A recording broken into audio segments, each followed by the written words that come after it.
Alright, so welcome to an exciting new episode of Talking About Stoicism, where we're going over the entire ethical moral letters by Lucius Annaeus Seneca. We have landed in, we took a little bit of a break last time, and now we're back to the letters.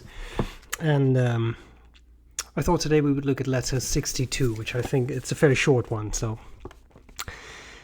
There, from Seneca to Lucilius, greetings. They're lying, those peoples who wanted to look as if the pressures of their jobs prevent them from engaging in liberal studies.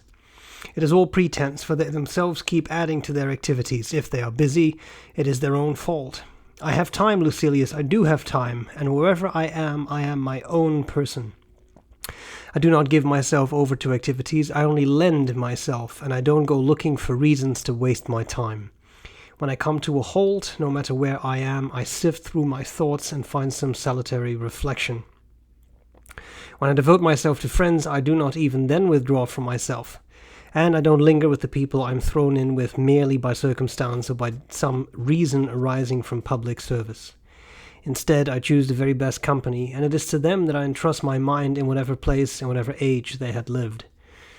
I carry about me Demetrius, the best of men. I abandon those clothed in Tyrian purple and converse with him, look up to him who is barely clothed at all.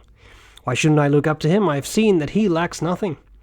No one can have everything, but there is someone who can despise everything. The quickest way to wealth is to despise wealth, but our friend Demetrius lives not as one who despises all things, but as one who has left those things for others to enjoy. Farewell. I think what I find a very interesting message from this particular letter is the idea of you have to make time to have time, and certain things are they really require you to make time for them. And if we look at Stoicism as a type of self-help, something that has evolved to be self-help, to a school of thought developed to help people lead the best lives they can and deal with the setbacks in their lives the best way they can, then I think that's a very interesting way of a good example. Let me put it that way. It's a good example of something that you have to make time for, and that's difficult because we live in a world where everybody complains that they don't have time. They don't have time for anything. But Stoicism really is one of those things. Self-improvement really is one of those things where you do actually have to make time, because if you don't, the danger is that there never will be time. There never will be time to do any of those things. Now, I think in some cases, for some people, not having time is an excuse to not do something, to not work on themselves.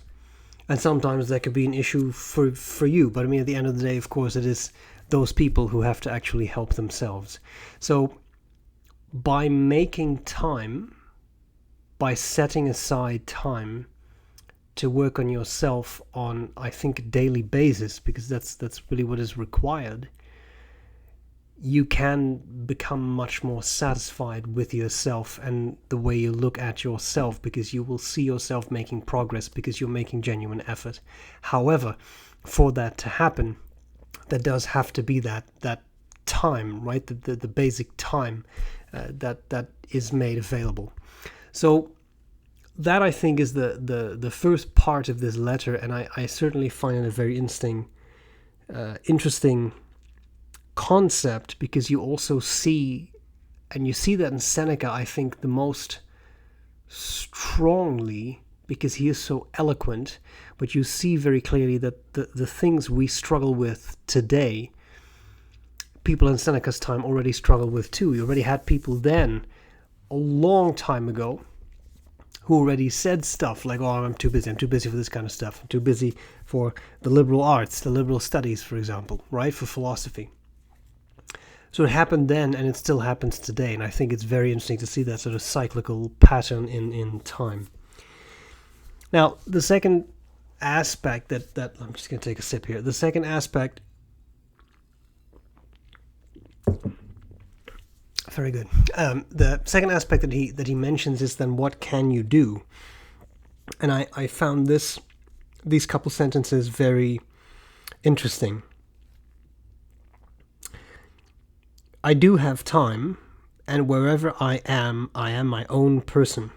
I do not give myself over to activities, I only lend myself, and I don't go looking for reasons to waste my time. When I come to a halt, no matter where I am, I sift through my thoughts and find some solitary reflection.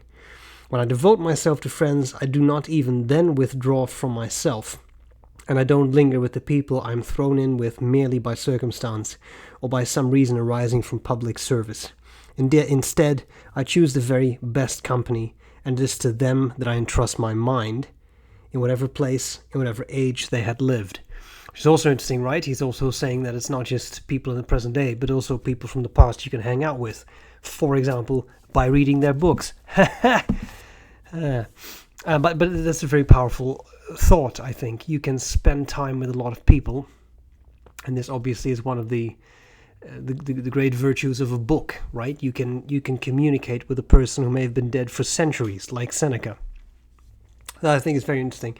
I like the concept of try to not be idle.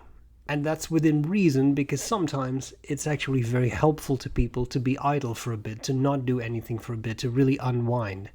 But if you are not doing anything for 90% of the day every day, then you're not really accomplishing anything either.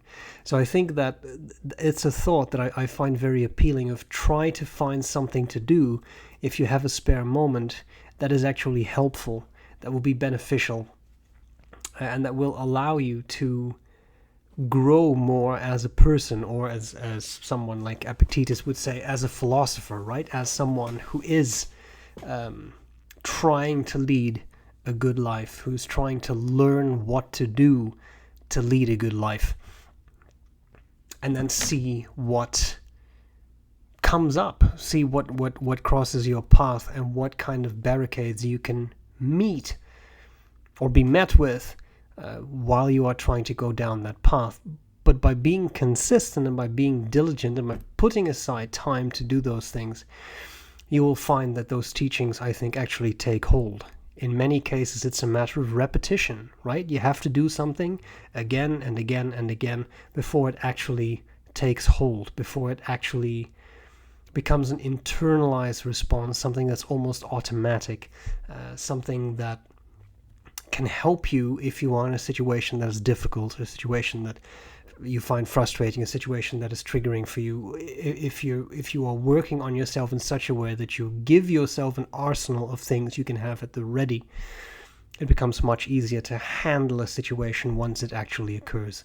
But for that to happen, you do have to put in the work, and it does not suffice to say, well, I've done this thing once and now I'm better and now everything is fine. It's a continuous effort. And that effort takes time, because that's how effort works. It takes time, it takes energy and dedication to really do things in such a manner that you apply things and continue to apply things. And by looking at it that way, if you can turn a moment that you have, even if it is an idle moment, you can turn it into reflection. You can turn it into thought. I'll give another example from the post office, which I've done a lot, but that's certainly one of my triggers, being at the post office. I was trying to mail a parcel. The address was put in the computer, and I got a warning. It was a wrong address. The address did not match the postal code, so the postal code on the parcel was wrong. Well, it can happen. Now, I felt, and this lady with whom I've had unpleasant experiences in the past, when she said that this address seems incorrect, I felt this flash of anger and annoyance of, okay, here we go again. What's wrong this time? But I was able to immediately take a step back cognitively and think, wait a minute, maybe the address is wrong. If the address is wrong, then mailing it's no point, because I want to make sure, obviously, that this parcel actually arrives where it should arrive. You know what? Don't worry about it. So I told her, well, you know what? I'll just take it home. I'll double check the address, which I didn't have on me, and then I'll come back. And everything was resolved. And it turned out there was indeed an error in the address. But a moment like that, which could be an idle moment or could even be a moment of frustration, can be turned into an experience where you reflect, put in practice what you have tried to learn, and say, oh, wait a minute, actually, etc. Which I think can be wildly beneficial. And there are many, many moments like that, whether that is navigating traffic in the car to work, obviously still paying attention to the road, but maybe you can think about some of the things that bother you for that day. Try to think ahead of some of the obstacles you may face and how you're going to meet them, right? That turns an idle moment into something a lot more useful, I think. So, there we have it. That was letter 62, a short one, but I think it's an interesting one. I hope this was useful.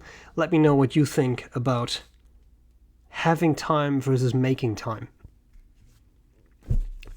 Think back to the Merovingian. Now, anyway, I hope this was useful, and thank you so much for watching, because I always appreciate it. I always really enjoy the comments too, so please feel free to leave comments on this and give me your viewpoint. I'll be back next week with more talk about Stoicism. Bye!